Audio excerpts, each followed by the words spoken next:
Welcome to Conversations. My name is Jason Plotkin. I'm the Program Director at Congregation Emanu, and every week at 12 p.m. here on the Emanu Facebook page or our Polar Chapel streaming, we sit down with a member of the congregation, the community, or perhaps even from the sports world to discuss the state of current affairs in our society. This week, we are continuing on building some of the momentum we had from last week when we received a lot of positive feedback from someone in the airlines industry. So this week we're going to talk about food, which I know everyone loves to talk about. And we're going to have our good friends Michael and Riana from our preferred caterers, Houston Catering Concepts, and they're at the New York Deli, the New York Bagel Shop right now. Michael, Riana, how are you guys doing? Doing great. How are you, Jason? Doing good. I'm so glad we could get you on and talk about all things food, because everyone knows we love talking about food here at the congregation. Thanks for having us on, Jace. No problem. All right, so let's start with some background. Michael, can you share what the last year was prior to the pandemic? What did things look like for Houston Catering? Talk about becoming a partner at the Bagel Shop. Sure. So my name is Michael Saghian. I'm a partner of Houston Catering Concepts and the New York Deli and Bagel Shop Bakery. Before COVID hit, before the pandemic, we were explosive growth. We were doing a lot of work with Emanu, as you know. Our background with Houston Catering Concepts and where I come from on the catering side is mostly corporate.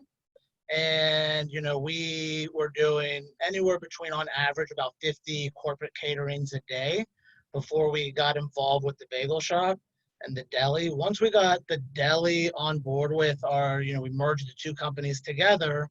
It was explosive growth.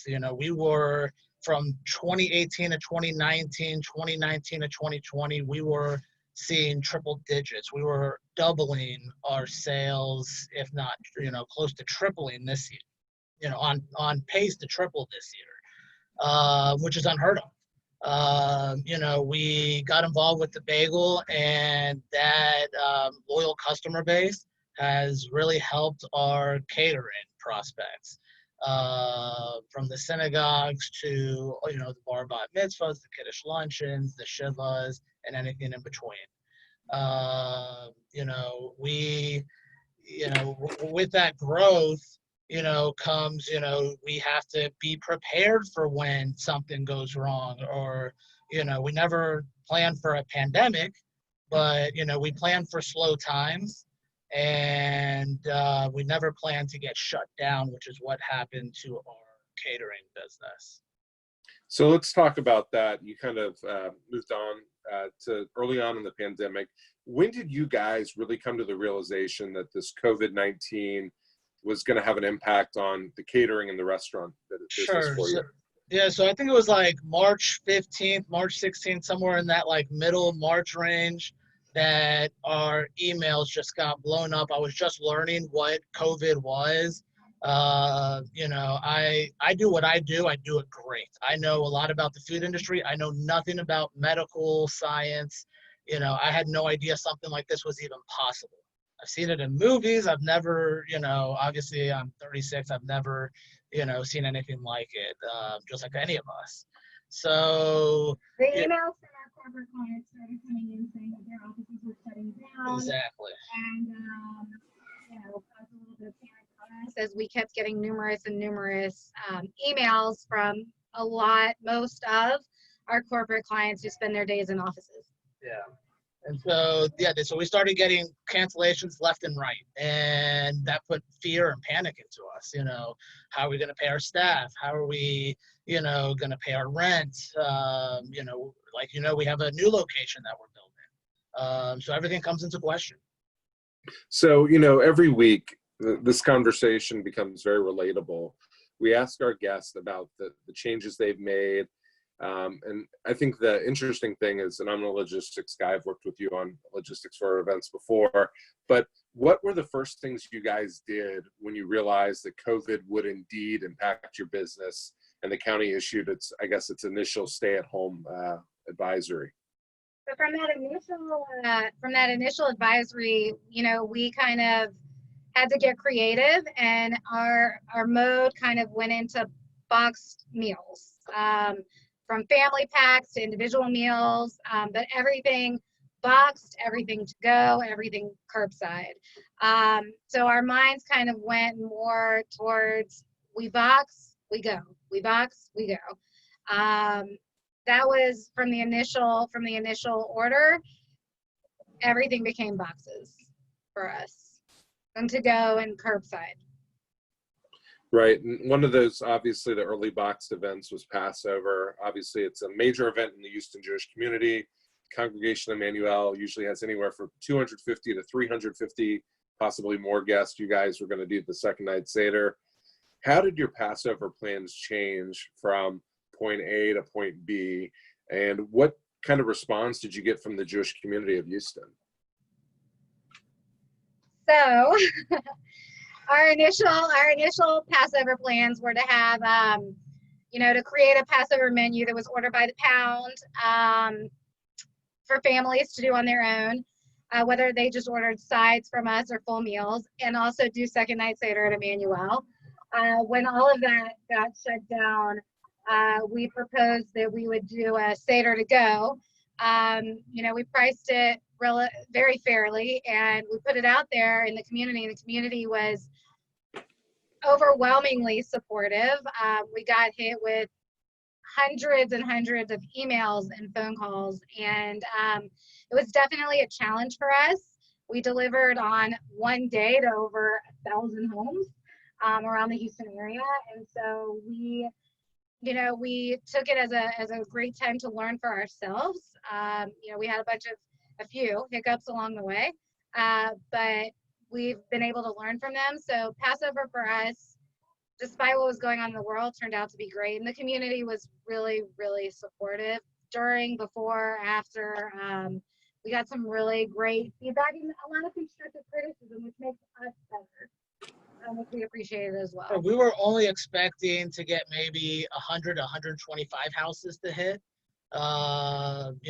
My gut feeling in business has served me very well my entire career, and I was completely off base here. But with the world we live in, everything's day to day. So I had no idea that we would get to deliver to 1,000 homes, and it felt great. But with that created logistical issues, processing all those orders in a timely manner. So there were some minor hiccups, but overall, it was a great success for our community. And on the flip side, everyone got to really learn about the catering side of New York Bagel and Houston catering. So in turn, it created next steps for clients and potential clients, and really good PR. It was definitely nice to get our name out there like this. Yeah, so let's talk about, we're further along in the pandemic. Moving forward, restaurants are starting to open up. During the downtime, though, before you guys opened, what steps were taking place inside the restaurant? So inside the restaurant, it was really important to us to make sure that our staff and our clients felt safe, felt comfortable. So there was a lot of internal training amongst our staff, glove wearing, mask wearing, sanitation procedures. Whereas those were all in place before, we obviously, like the rest of the world, had to up the game and make sure we were really following every rule that we could potentially follow to just keep it safe, keep it healthy. One of the things that we did, which we're really, really proud of, is added dividers between all of our booths and amongst all of our tables, just to do our part to stop whatever is spreading in the air. And I think it was probably one of our best decisions, as people that have come in have felt incredibly safe, have commented, have said that it's the only restaurant they'll go to during this time, because we can completely block them in. They're on rollers. Some of our dividers are on rollers. And so it's been a real positive. Each table that we serve, it's almost like you're in your own little world, your own little private area. Cubicle. So it is very comfortable, for us too, and for where we can be behind them, taking care of the customer. It's a win-win for both sides. Correct. And I think y'all showed me a picture where kids can actually draw on the dividers. Y'all have made it you've always been a family-friendly place. but you've enhanced that with in light of Yeah, COVID too. exactly. It brings a little bit more, you know, of the kid-friendly atmosphere to our place. Now, one of the challenges I guess a restaurant would have is there's a lot of inconsistencies and variables, you know, as it relates to you can have this percentage in, and you don't know how many people are going to curbside that week. What are some of the things you guys have dealt with? Like how much food do you order versus, you know, have those kind of variables and ratios been thrown off base with COVID? You know, I say this every day, you know, it's we're day to day. You know, I have no idea what it's going to be tomorrow, the next day, where before we knew Sundays are going to be our busiest days, Fridays are, you know, Shabbat, where we're doing all of our hollahs. Now it's, you know, from Friday to Friday, Sunday to Monday, everything's so different. So, you know, for me doing inventory, scheduling staff, it's the hardest thing. We have no idea.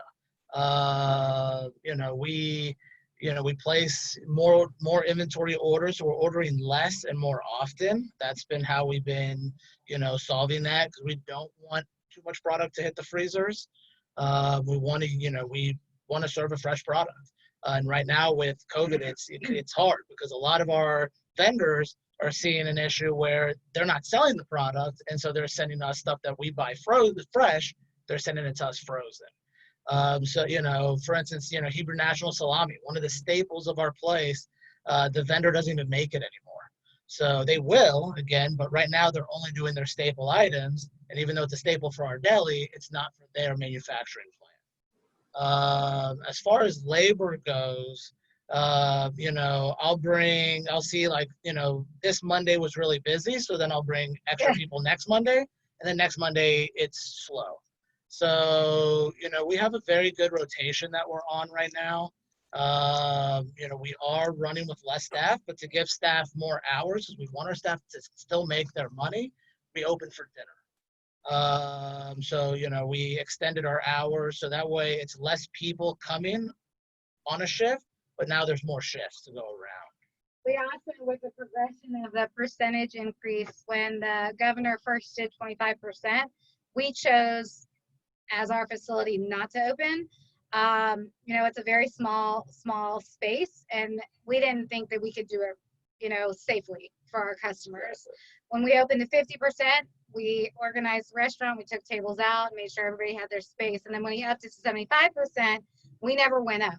We kind of stayed at that 50 mark, again, because of the size of our place and because of the health and safety of our staff and our clients are obviously most important to us.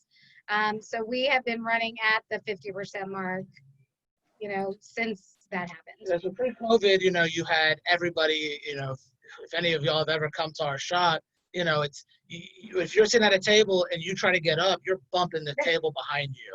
Now everything's so spaced out, nobody's in anybody's way. You know, profitability is tough because, you know, in our place, we're a small place, we have to pack it in order to make money. But right now with COVID, we just can't do that. So, you know, it's, you know, we're actually less than 50% necessity right now.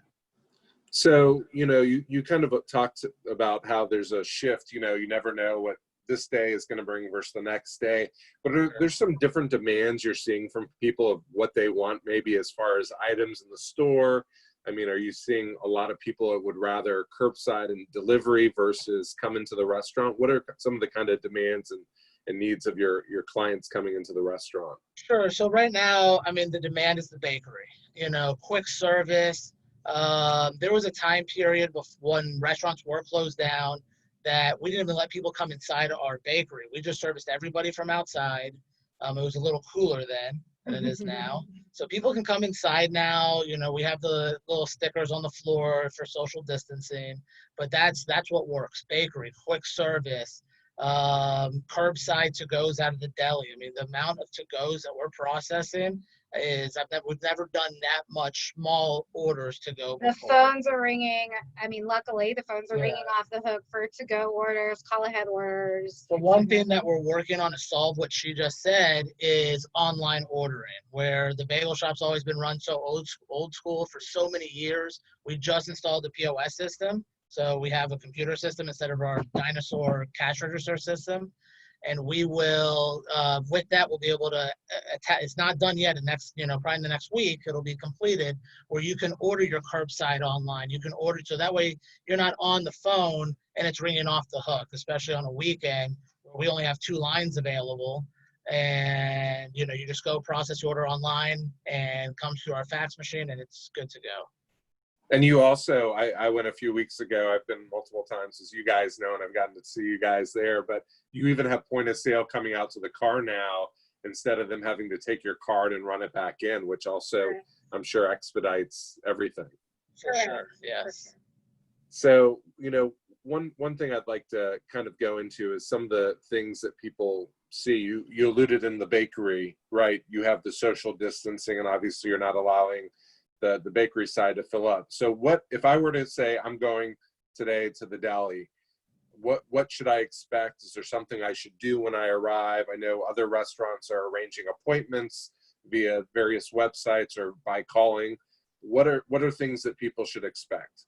So the best thing people can do is call, or soon to be place your order online, so we're prepared and can handle the order quickly. Because the best thing for us is, we don't want anybody congregating in our place, inside or outside. Obviously, standing 6 feet apart. But if if more people would place their order in advance, then we would be able to take care of the customers so much better and easily. If you want to come in and visit us, you can always call and make a reservation. Sure. That's always easiest. It's been a constant rotation, so it is, except for on the weekends, we really haven't run out of table space. If you come on a weekend, a reservation is definitely a good way to go, so you don't have to wait. If we end up having people waiting and congregating, we'd ask them to wait in their cars and giving us their cell phone number so we can call them when their table is available. We're not really letting anybody sit on that famous bench that's in the deli to wait. We're trying to keep that entire area cleared out. And then, one of the hallmarks of the bagel shop, and I think you guys know this from growing up there, and now it's great when my parents have even brought Isaac, or I bring Isaac. It's the interaction with you guys, with Ed, and you guys have said early on that we're going to have to cut back on that. I mean, this is probably one of the hardest parts of the bagel shop. Just the tradition is the interaction with you guys. I mean, what is it like from your perspective? It's a lot of reminders to elbow bump instead of hug. Lots of elbow bumping. We are masked up from the time we walk in to the time we walk out. And those dividers are really helping us because it does space us out. You still get Ed's smile, and you still get Ed's humor, and you still get all of that. We're just reminding him a little bit more to, fist bump instead of the tap on the back and all of that fun stuff. It's hard because people have been coming in here for 45 years, seeing Ed's face, and I'm doing a little bit of that, people call me Ed Jr., I don't know, but whatever it is, people love to talk to us, and we love to, for us, for normalcy, I miss our customers, so it's been nice to have, the deli back open, even though it is a limited capacity. Seeing some of our customers that come in every day. We have customers that come in every day for breakfast and lunch and now dinner. It's it feels good. It feels, being back to somewhat normal, being able to talk to our customers is wonderful. Because yes, at the beginning we said that we're going to have to do it a lot less and stay further away. But now that we have those dividers, we can stand on one side and have a full conversation through a plastic sheet with a customer. You are still getting that interaction. Yeah. It just looks a little bit different. Yeah. You still get me, you still get Ed, you still get Riana, you still get Jay. You get our team, and that's what makes our place so special. Our staff, without them, we're nothing. I mean, they're incredible. And they're, everything that we've done, they've been so receptive and gone above and beyond to everything going on today. And it's incredible. All right. Now, the last few questions, we're going to talk about the future. I feel every week we talk to our guests, when it's someone from various industries, about what's going to stick. Are there things that you've learned, or things that, are like, wow, we should have been doing this from the get-go, that are going to stick as we move forward? A restaurant's going to be more flexible with curbside. It sounds like you guys will. What about menus, things like that? One of the things that I'm going to jump in. Go ahead, because yeah. one of the things a lot of places have been on limited menus. We luckily have actually increased our menu by adding dinner, but also just by adding little things to items that we know and love from the bagel shop. So our menus will continue to grow and stay strong. Curbside delivery, pickups, those are definitely here to stay for the long haul. We're prepared for that. Yeah, we're very lucky to have one of our catering clients, which, we still have a few that are ordering weekly, daily. One of our daily clients that we service them lunch and dinner every day is the mental health co-op. And with that is, that kind of helps our inventory problem, because as we are getting close to dates or, have to move a product, as long as we give them a different item, every day for a week, and not repeating, then they're fine with it. They're getting better quality deli food than, what we normally would send them. And, so it's a win-win for everybody. So that does help us with our inventory issue. One thing that's going to stay, and I've always said this before COVID even hit, people want convenience. Curbside, which we were not doing before. You had to come in. People want to just pull up even before any of this. People want easy. So it's we'll bring it out to your car, and I can't eat at my place every day. We eat at other places, and it's surprising to me how many places make you come inside that are not offering curbside. Because like my wife, she doesn't want to get out of her car. She has 2 kids. We have 2 kids, and she wants to stay in her car and have the food brought to her. So that, I think that's going to stay for a very long time. Staying open for dinner, just like Riana said. I mean, that's it's going to take time for people to know that we're open for dinner, but it is working, and it allows us to get creative and add to our menus. So that's going to stay. And it allows us to employ our staff and give them some extra hours that we didn't have available before. Correct. On the catering side, every day I wake up, the first thing I think about every day is, how can we be better? How can we get better? These times, you got to get creative. You got to be different than everybody else. So I don't have all the answers. I think about it every day. But with catering, it's all about boxes right now. The pharmaceutical world, the hospitals, we're really staying on top of our, pharmaceutical clients. I mean, that's what's keeping us alive. That's where the orders are coming in from. But we're open to any ideas. Anybody that has any ideas, I learn something new every day. So, I can only, we've gotten better through COVID-19. We've become better, and we operate leaner. But there have been a lot of lessons that we've learned. A lot of lessons. And as much as like the rest of the world, we wish that it never happened and goes away and never comes back. Yeah. We have been fortunate enough to learn and to better ourselves. Some things that were happening pre-COVID that we found out about because of COVID that we would have never have known about, has made our company better and leaner. Yeah. So, even though, we never awful. want, it's terrible. So, it has, it's made us better. It's made us stronger. It's Michael said earlier, our staff, they have been phenomenal. There are no other words. And it really has made us stronger as a team. Yeah. To where we know that in the future, we're going to be unstoppable. So thinking, you kind of brought up catering and being unique. I think thinking about Emanu and our relationship, you obviously do quite a few events at Emanu. And one of the things is parents have been asking me, and I guess anyone, quite frankly, who uses our facility for SIVCAs or outside events, what changes could we expect to see here? Like, what are things? Are we going to have servers serving food versus people just going through a buffet line? I mean, what are some of the ideas and things that you guys are putting together as you start working back through clients? So I think that one of the biggest things for us throughout this whole thing has been meeting our clients where they need to be met.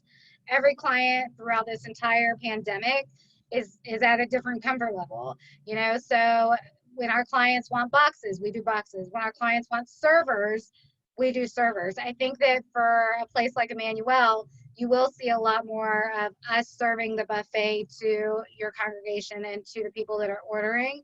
But the most important thing really for us is to meet our clients where their comfort level is. We have the means to be able to be creative. So really, whatever is wanted, we can do. And we've made this company a yes company. And so there's no reason, to change that. And what they want, we can give. And then I always like ending on a high note, something we can all take away and a positive. So what are some things, and maybe this is more for Michael, that we can expect to see and hear from HCC and the Bagel Shop, New York Deli, in the coming year? But one of the cool things that we're working on right now out of the deli and bagel shop is being able to ship nationwide. We're building out our website to accept orders. We're going to start with being able to ship the bagel, and then going into frozen or refrigerated product through a local, shipping carrier. So, there's people that have grown up in the, at the deli for generations, and they moved away. They stayed at wherever they went to college, or their job moved them, and they still are reaching out to us during this time to support us. How can we get your product? So that's kind of pushed us to get into the shipping world. We're working through all the legal and logistics and everything that it entails. So so that way when we do launch it, which we're weeks away, 2 weeks away from launching, but once we do launch, that way there's no hiccups in that. As far as one of the biggest things that we've been looking forward to since before COVID, that we announced a while ago, is the new location. And we get asked all day, every day, what's going on with the new location. We started the idea and the concept of the new location based on our cash flow pre-COVID. And, COVID hit, and so we've had to get creative with the new location because we purchased it, and we do have a large mortgage, rent to pay. So we are continuing with that. And, our lenders have been very receptive to, helping during this time with us, which I was surprised about, but, they're doing a great job. And, the bakery, we're hoping to launch it before the high holidays. With construction, I can't guarantee that. But, it's going to be awesome for our staff too, because people will be able to be on full time and overtime what they're used to when we have the new bakery launched. And that's what works right now. The bakery, the quick service, the takeout, it's on a corner where, tens of thousands of cars drive by a day. So that is what we're all looking forward to right now. Well, I think all the people, we have such a big following nationally. So all those people are going to be really excited to hear about bagels being shipped from coast to coast. Exactly. That's it's going to be huge. It's and even when I first started, everybody was like, when are you going to ship? When are you going to ship? And it's been like a constant thing. And we've been too busy, with all the catering, getting, all of our new contracts, all of our corporate stuff, the synagogue side of everything that we work with you guys that's been high growth for us with Emmanuel. There's things that we're able to do now that we wouldn't have ordinarily thought of. So shipping is going to be, it's going to be big, and it'll add to our bottom line, which is what, we need to become profitable again.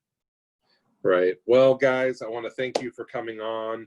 I always like to thank David Tanner, who those of you watching cannot see.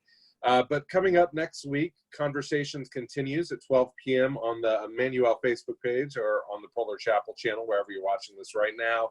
We'll have Barbara Bronstein of Second Servings. That's Wednesday, July 15th. And then the following week, we'll have longtime NCAA Conference Sports Commissioner and current college sports consultant Nathan Salant.